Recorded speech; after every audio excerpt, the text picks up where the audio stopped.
Hi guys. All right, first card out is actually the Five of Pentacles.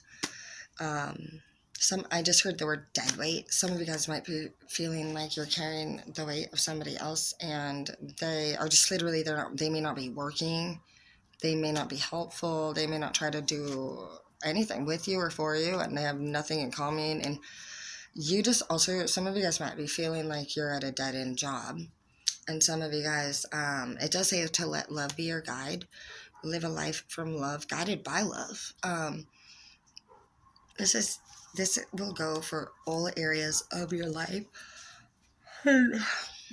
It's mandatory in order to be successful because fitting in and being a people pleaser or even just being victorious does not make you content. It does not bring fulfillment.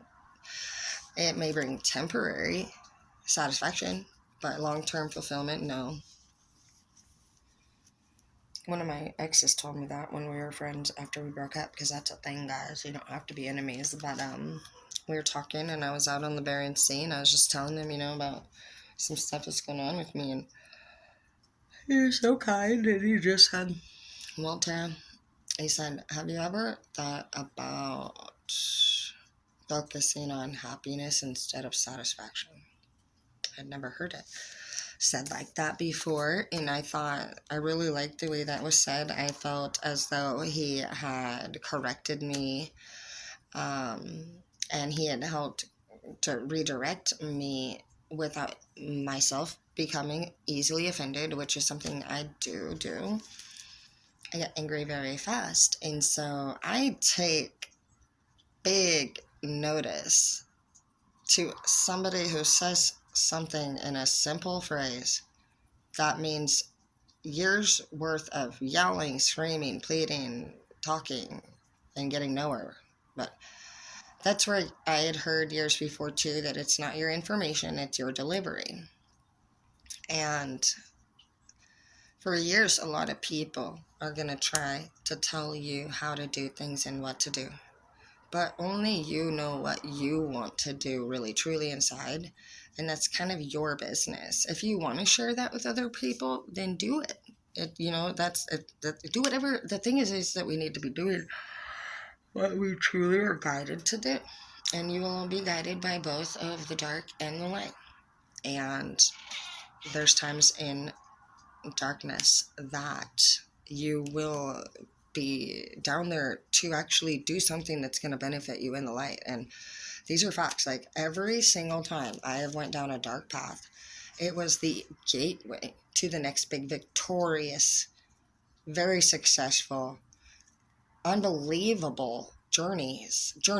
Like it's been multiple now. Like literally, like when I came up here to Spokane, handcuffed in the backseat of my cop car, fucking 6 months pregnant and heading to a fucking inpatient center, I was not, obviously I would have rather been home.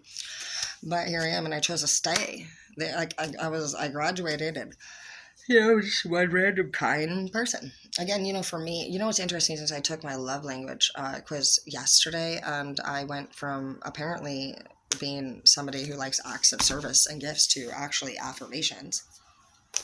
I like it when somebody gives me positive affirmations, apparently. And I felt like when I heard that, truly what that meant to me was, this person makes me feel good, and it makes my heart feel like I can trust them. It says a lot.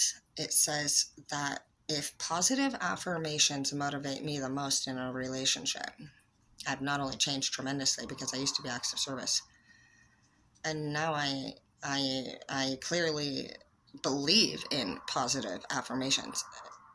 If that's my love language, then I believe in it. So I must believe the people that say that, and so I must believe that I am that, and so that's a big deal. That's so much growth right there. I also took a test to see if I think more like a man or a woman, so you guys can do that too. Do I have more male or female brain is what you will type in. It used to be 50-50. Now I'm 70-30. I've actually increased my feminine energy, and I'm very masculine, and I'm very strong and powerful, and I'm very controlling and dominant, and I I've been wanting to at least have more time for my man. I wouldn't necessarily say I've been wanting to turn into a lady and be obedient and serve my man. It's like, I really don't know. That's not what I want. I want to definitely take care of my man, but I was hoping we could both do crime. I'm not staying home while you out there fucking on the streets, bitch. What the fuck? I can do better than you on the streets. Don't fuck with me, dude. Do not fuck with me, dude. Like, don't. We're both gonna be gangsters or nothing at all. Like, I'm not staying home. Anyways, but what I do know is that when you work all day and you're a mom and you are also overcoming, or your dad, but when you're anybody in general, we all have things that we're doing. And so when we add to that, you got to think, how do we add to this without becoming more overwhelmed? Also, the mind is very, very tricky. Sometimes what we think would be a good thing, go lay down.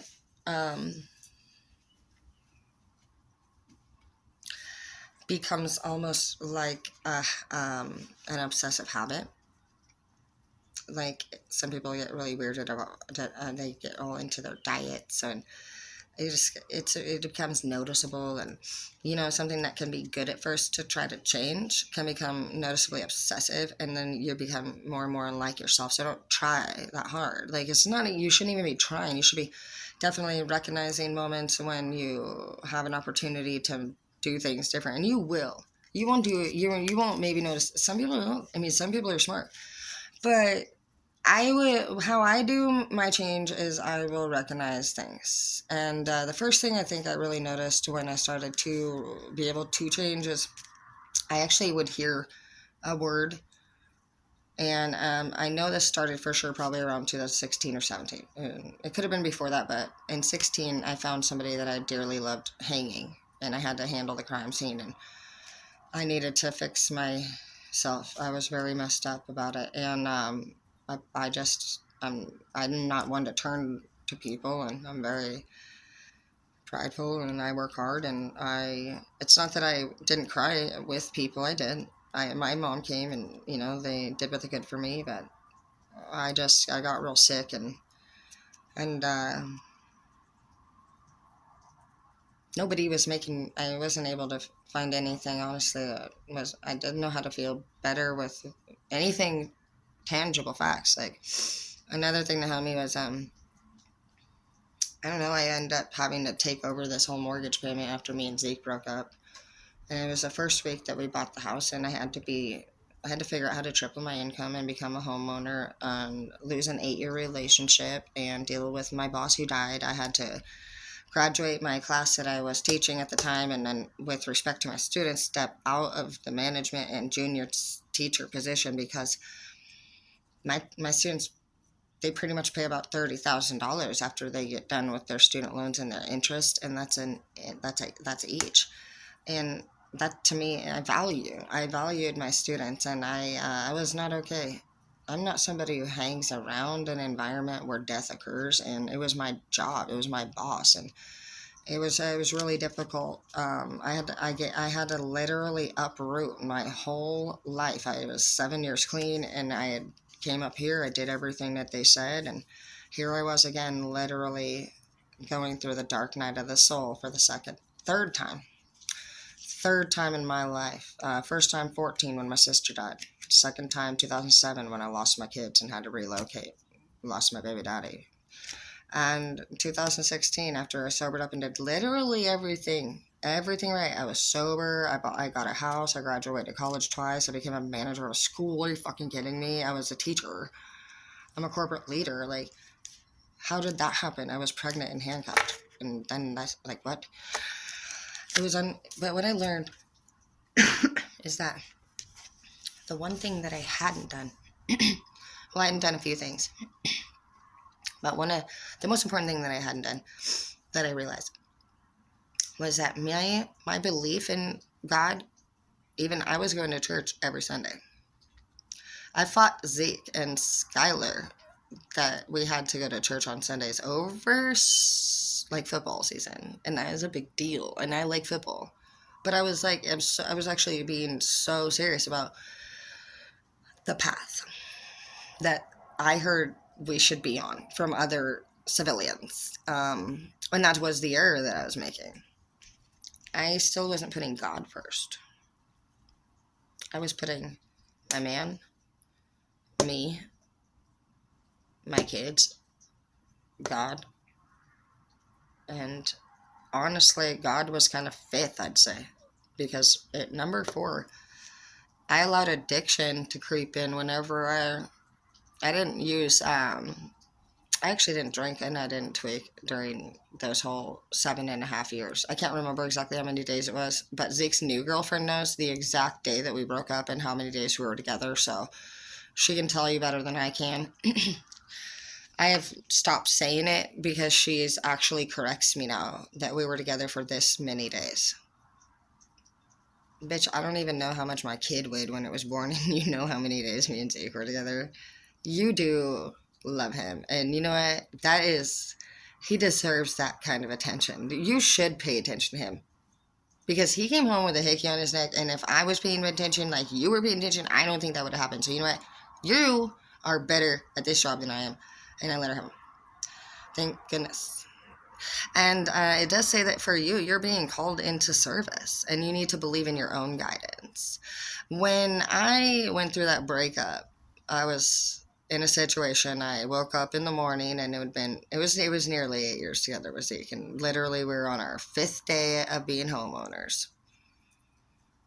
But I'm not gonna sit here and act like we had some great relationship. We had horribly.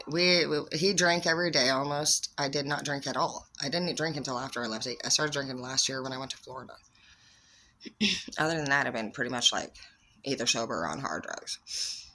And when I moved up here, I met him and all of his friends, and basically like it was wannabe. They were part of the Bloods and the Crips and blah blah blah blah. And it was just a life I'd never noticed before. I didn't take it seriously. I was literally looking at all these dudes drinking fucking Keystone Ice talking about being gangsters. Like, what were you talking about? Soap Lake has bigger gangsters than y'all. Like, you literally are in an alley. You don't work. You rob stores and you're drinking the cheapest beer. All right. That is not being a gangster, bro. What are you talking about? But whatever. Those were moments in my life when I knew I was the coolest loser, and that was it. When you think you are in a group of people who accept you when you're not doing what you should be, that is not a good friends group. That is not support. That is that is either you fitting in somewhere finally and just fucking taking what you can get, or it's you being the coolest loser. And why you do that is because they don't expect you to do anything. They don't push you. They don't challenge you. They don't require you. They don't judge you. And do you know why? Because you know what? In a room full of people that want to blame other people for why things are not the way that they want them to be in their life, you're just honestly getting dumber. We are all made to be responsible for our own selves and our actions. And if you blame other people and you're just in a state where you actually still believe that other people have wronged you and that it's their fault, then that just to me places that person honestly on the scale range of, I call it the maturity scale. And if you guys are into the pH scale, that is where I get my visual idea from on how to do this scale. But once you begin to realize why people behave the way that they do, it's so unpersonal for you anymore after that. It should be, because if you're truly heading to Emperor or Empress, the goal is to be understanding, set healthy boundaries, teach the people how to overcome. And in order to do that, you can't be saying, oh, what you do is worse than what you do. I don't think, you can't divide, you can't separate, you can't judge. You actually have to be skilled. You 100% have to be skilled in every fucking area to actually elevate to Emperor and Empress. So, whether that's a job that you want to do, but if you are a true real boss, the biggest of the bosses of all is the Emperor and the Empress, and that is the OG fucking wise man. who legit sees people for what they are. It's a Buddhist, something like that. Like, he overlooks the people and he doesn't put you down. He doesn't need to put you down. He doesn't need to gossip. He's concerned, but he's also not going to put himself in situations to help somebody that doesn't want to help himself. So, in an act of wiseness, empathy, understanding, and effort, like, it's just this blend of this, like, so many wonderful, freaking beautiful characteristics. And you have to be healed to do that. You have to forgive. You have to understand. You have to see things from a different point of view, because you, at most times, if you ask me, would not really understand truly until you're on both sides of the fence. You're gonna, for me, what's worked is I go through something, they did it to me, and then I say, oh, blah, blah, blah, so judgmental, and then I go through it and I act in a completely either similar way that they did, and then I'm like, oh my gosh, I'm like, that's crazy that I was so mean to that person, and I had no idea they felt like this. I didn't know that they were not showering or brushing their hair because they actually suffered from something called depression, and it actually does make us want to sleep and make us want to go manic and work. And I mean, we don't know what we're going through. We feel it. And the brain does not. Nobody wants to feel gross. Nobody wants to feel anxiety. We don't want that unless you're somebody who drives that into people. But that's also just like a toxic addiction and sometimes uncurable behavior. But that's still, that's people always just, it's no different for somebody who is like narcissistic or abusive mentally or emotionally or physically. It's obvious, but sometimes people overlook the mental and the spiritual abuse. Spiritual abuse is a thing. Somebody telling you that you can't love your own religion or spirituality, like they tell you have to be something that you're not. Like, no, I would never do that. My God is number one, and so why would I go anywhere into a church and actually commit to something that I'm not really going to commit to? I'll do it when I'm ready, and it's not saying that I'm not willing to do it. It's saying that I respect my God, and I know my God's guiding me. I don't need to follow any man-made rule. I follow my divine. I trust in him way more. And I said that. I said that when I was on a work trip in Florida. I told my leader, I said, I trust in all the people that have honestly passed away and my higher power over anybody on this fucking earth, dude. Anyone, I told him. And I wasn't even aware of energy and tarot and manifestation at the time. I was just learning. Well, I just already knew that. I'd always been feeling, honestly, like my real home, like my favorite, like my baby daddy's up there, my big sister's up there, my dad's up there, and my fucking boss, who I consider the dad, is up there. And so, I don't know, very important, special people to me. And, I stopped talking to people along the way a lot because I realized there's really no conversation that is just that. It's interesting when you guys unfortunately pay attention to the people around you and you see why they're talking to you and you see what the meaning was and how it was really kind of for their own personal gain, to hurt you, to harm you, to back. I mean, there's a lot of different reasons why people are really truly in our lives, guys, and like 90% are not really long-term reasons. They're more lessons learned reasons, because in the end the goal is to actually be the wise leader. So at some point we are going to have to go through every situation. You cannot be the biggest boss of all if you don't have experience. So just know that it's coming at some point, and just know that it will keep coming if you don't understand why it happened, when it happened, how it happened, and you are like, oh shit, that's great, I learned it. So that's the whole manual part. You're like, okay, what, when, why, and how. What, when, why, how. Truly. What, when, why, how.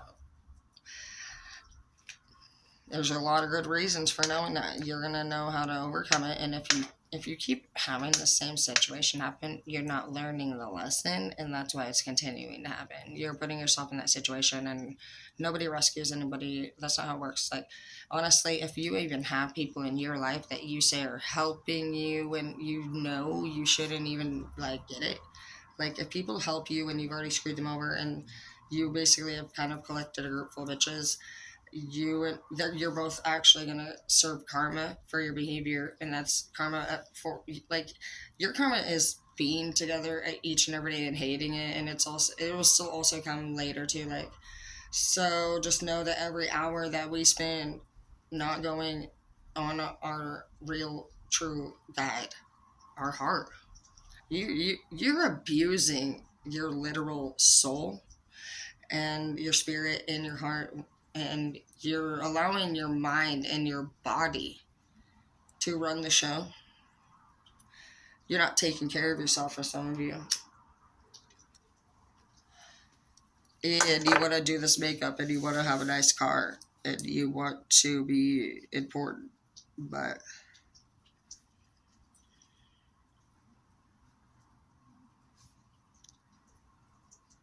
your health is important. Following through with your own promises to yourself is important, babe.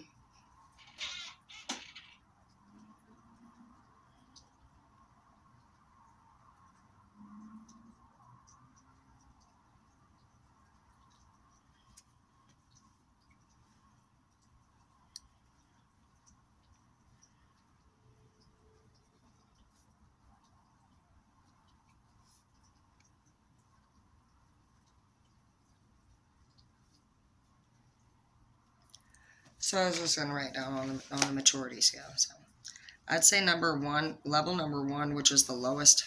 We're gonna do to 10, but just we're gonna make it quick. We don't have to do too much crazy, but number one is going to be the lowest of the maturity scale. These are people that are either angry, bitter, or hateful, immature, or just lack. They're pretty much they live on a state of hate. And I just put basically big crime doers, so murderers, rapists, abusers, things like that. That's number one on the lowest. They're the worst of all because they've went through an experience that they now allow to not only continue to hurt them, take over their life, but now